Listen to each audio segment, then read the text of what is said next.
Welcome to Strategy Saturday. I'm Charles Carillo, and today we are discussing the commonly overlooked benefits of a property manager and why hiring one might be the smartest move for you and your bottom line. So let's get started, and afterwards you'll have a whole new perspective on what a great property manager really brings to the table. So when it comes to property management, many investors believe that the role of a manager revolves solely around handling the day-to-day operations and managing the tenants. However, some commonly overlooked benefits might go unnoticed, but are still very valuable to the investor. In this episode, I want to share some of these benefits and explain why landlords and investors should consider when deciding whether to hire a property management firm or bring it in-house. Number one is optimized tenant management. So property managers remove any emotional factors, ensuring a thorough vetting process of new tenants. In addition to a basic background and credit check, most managers employ additional screening methods that many mom and pop landlords will not perform. More in-depth screening typically results in better tenants who stay and pay longer. Additionally, their firms are set up to handle tenant communication at all hours, including 24/7 emergency calls. So the system's all in place. You're really just plugging in your property. And when you take the emotion out of it, it's harder when there's emotion in it as a mom and pop landlord, because you're going to be pushed to kind of bend your underwriting criteria because you know you've got that mortgage payment coming up and you want that tenant to cover it. But if you are the property manager, you're not really worried about that as much. You're worried about having people go through specific steps that they need to check off all those places before they can come and move into the property. Number two is better bookkeeping.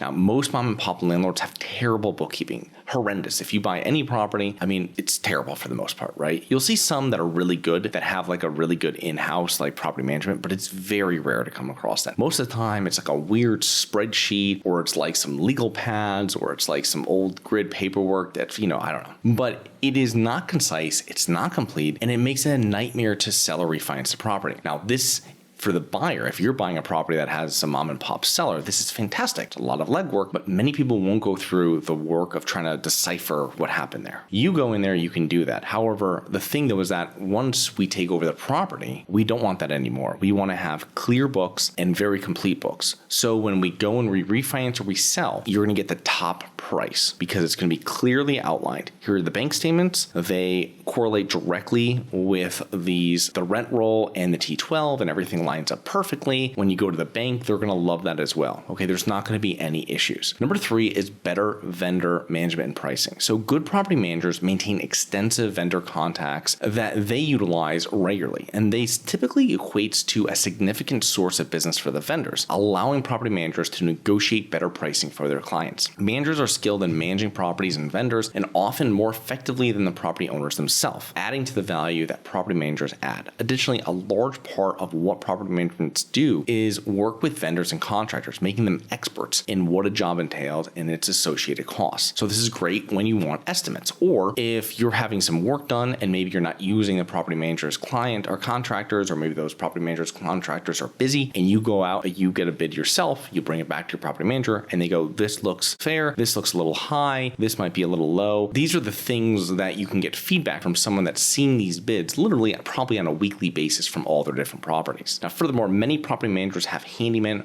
on salary, which makes many repairs faster and less expensive than hiring a handyman for every repair. Also, trying to get handymen out to your property is very difficult. And the thing is, just because they're a property manager doesn't mean they have good contacts. I've had some property managers, because they're not paying for the work, so maybe that contractor is good for the property manager because they show up, but they might be, and I've seen it many times, 2, 3, I've had plumbers before that property managers had quoted that were 3x what I could find, the plumbers that I had in my contacts. So it's important that you vet them. You just don't give them okay, just do whatever you want. But the thing though is that in many situations, the main thing that they have is, if with the unlicensed people that they have working like the handyman and stuff, this is where your biggest savings is going to be. Because if you have a clogged toilet at 7 p.m., okay, and you send over a plumber, it's a much different bill than sending over a handyman after hours, even with their, their higher pay cost, whatever. It's a completely, you're talking 3, 4, 5x difference, right, in pricing. So having very competent handymen that are on staff with your property manager, it's a vital resource, and you can't just find those people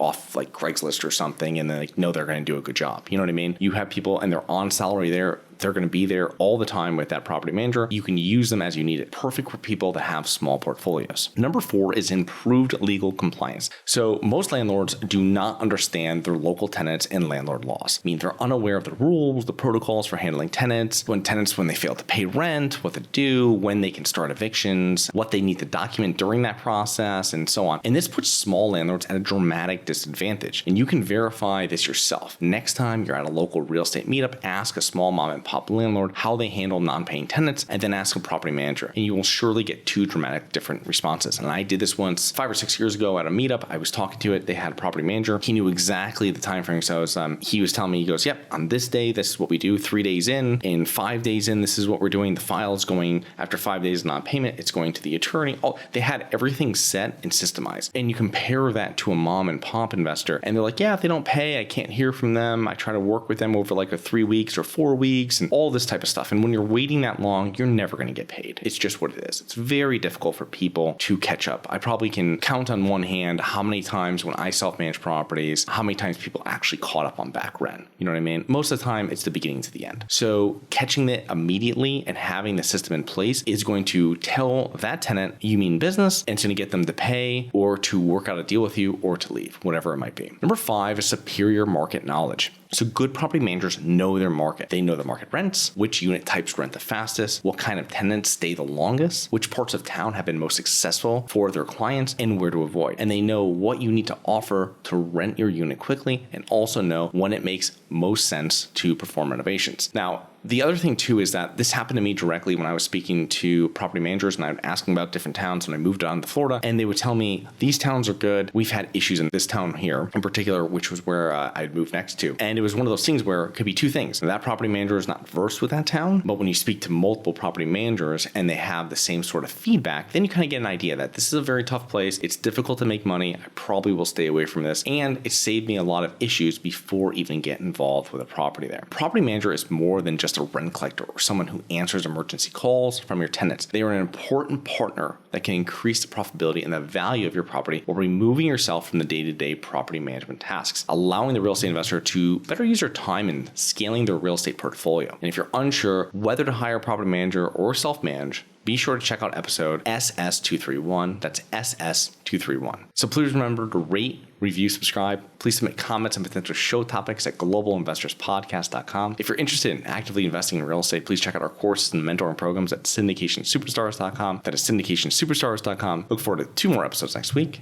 See you then. Have you always wanted to invest in real estate but didn't have the time, didn't know where to find the deals, couldn't get the funding, and didn't want tenants calling you? Since 2006, I've been buying income-producing properties in great locations that provide us with consistent passive income while we wait for appreciation in the future and take advantage of tax laws while we're waiting. And unlike your financial advisor, we invest alongside our investors in every property we purchase. Check out investwithharborside.com. If you like the idea of investing in real estate, if you like the idea of passive income, partner with us at investwithharborside.com. That's investwithharborside.com. Nothing in this episode should be considered specific, personal, or professional advice. Any investment opportunities mentioned on this podcast are limited to accredited investors. Any investments will only be made with proper disclosure, subscription documentation, and are subject to all applicable laws. Please consult an appropriate tax, legal, real estate, financial, or business professional for individualized advice. Opinions of guests are their own. Information is not guaranteed. All investment strategies have the potential for profit or loss. The host is operating on behalf of Syndication Superstars, LLC exclusively.